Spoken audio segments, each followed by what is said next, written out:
day. Also breaking out of New York, the city's mayor announced this morning it will require proof of vaccination for people participating in indoor activities. That includes restaurants, gyms, and performances. New York is the first major U.S. city to mandate vaccine proof. The mayor says the mandate, known as the Key to NYC Pass, would encourage residents to get vaccinated to combat the spread of COVID-19. The order goes into effect August 16th and will be fully enforced. This morning, as the Delta variant rages, health officials are sounding the alarm with a dire warning. Things are going to get worse. Infections are now rising in every state. This is a Class 5 hurricane. Florida reporting more than 21,000 new infections Saturday, the highest one-day total since the pandemic began. Hospitalizations breaking last year's record. To stop the virus spread, many tourist hotspots are issuing new mandates. New Orleans and Washington, D.C. now requiring masks in public indoor places, regardless of vaccination status. New York City expected to issue the same mandate today. And in Chicago, thousands who packed into the Lollapalooza Music Festival had to show proof of vaccination or a negative COVID test. But few wore masks, prompting a rebuke from the mayor. We need people to max up and vax up. Now, here in Louisiana and across the southern states, there is still some optimism amongst this latest surge. For 3 weeks running now, the states with the highest COVID count also have the highest vaccination rate. 3 weeks running now, the states with the highest COVID count also have the highest vaccination rate. 3 weeks running now, the states with the highest COVID count also have the highest vaccination. Well, the United States may be far ahead of Australia in its vaccine rollout, but this morning there are fears America is on the verge of another COVID crisis amid a new warning about how vaccinated people are spreading the virus. Yeah, it's a bit of a worry. This US correspondent Amelia Adams has the story. Amelia, thanks for joining us. What are we learning about the Delta variant this morning? Well, a fair bit, Dickie and Sophie, and none of it's good. It's pretty depressing, I've got to tell you. The CDC has explained why it backflipped on its own health advice this week, urging all Americans, even fully vaccinated people, to again wear face masks indoors. That is because new data shows this Delta variant is as contagious as the chicken pox.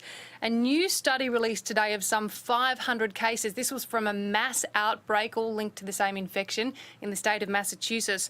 3/4 of the people infected were fully vaccinated against COVID-19, and testing showed the fully vaccinated people actually had the same viral load in their noses as the unvaccinated. So the key takeaways from the data, the Delta variant is contagious in vaccinated and unvaccinated. As vaccination rates slow down, there is a new variant first discovered in Peru, and it is spreading quickly. Some scientists fear that it may be resistant to the vaccines.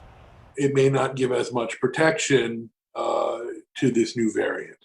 That's the concern. The Lambda variant, or C37, is the latest to cause concern among healthcare professionals. In studies looking at it in vitro, so not in people, but in plates, it showed higher amounts of virus in the cells that they were looking at. And that's why they think it might be more transmissible, or at least more infective. Some scientists fear the Lambda variant may be resistant to the vaccines. Dr. Matthew Sims, infectious disease specialist at Beaumont Health, says the vaccine used in Peru is the Covovax, not the Pfizer, Moderna, or Johnson & Johnson like here in the U.S. The WHO says 81% of new infections in Peru is due to the Lambda variant, which some say may also be more deadlier. When you look at the mortality rate overall in Peru, it's the highest in the world. So it's something like 600 deaths per 100,000. So that's the concern. That's why the thought is it may be deadlier. The variant is now in 29 nations and has spread to the UK. The CDC says right now there are no cases of the Lambda variant in the US, but that doesn't mean we shouldn't be concerned. The variant hasn't seemed to spread far outside of South America yet. As compared to the Delta variant, which spread everywhere. We're waiting for those studies, and when those studies come out, we're all going to hear about them, I'm sure. Healthcare providers still say the best way to stay protected is to get the vaccine. This way, we reduce the chance of more variants from forming. So the concern is the more spread there is, the more chance of generating new variants. And at some point, one of those variants federal may. ban on evictions during the pandemic just expired, and the impact can already be seen in courtrooms across America.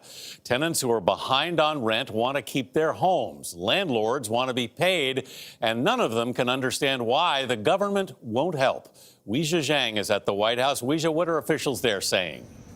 Good morning, Anthony. Administration officials say they are actively looking for a legal path to renew that eviction ban after the Supreme Court said it would be up to Congress. But so far, the White House is coming up short, now urging states and cities to take action. Right now, I don't know. I have no plan. I'm screwed. Louis Vertens has 3 weeks to find a new home after a Rhode Island judge ruled in favor of his landlord who evicted him. Now the 43-year-old landscaper says he has nowhere to go. I feel helpless. I feel like I can't do anything. Vertens is among the estimated 3.6 million renters who say they are likely to be forced from their homes since the federal eviction moratorium expired over the weekend. After Congress failed to pass legislation to extend the ban, House Speaker Nancy Pelosi urged the CDC to do it. But on Monday, the White House said that the agency has been unable to find legal authority, despite an aggressive attempt. The president's not only kicked the tires, he has double, triple, quadruple checked. Gene Sperling, who's in charge of the administration's COVID-19 relief plans, called on state and local governments to adopt their own eviction measures, like in California and New Jersey. Sperling also called them out for being too slow to distribute nearly $47 billion of federal aid. The president is clear. If some states and localities can get this out efficiently and effectively, there's no reason every state and locality can't. It's like this hot potato game. I don't understand. Missouri Congresswoman Cori Bush, once homeless herself, blasted her colleagues and the White House. This is not the PTA coming in taking care of this.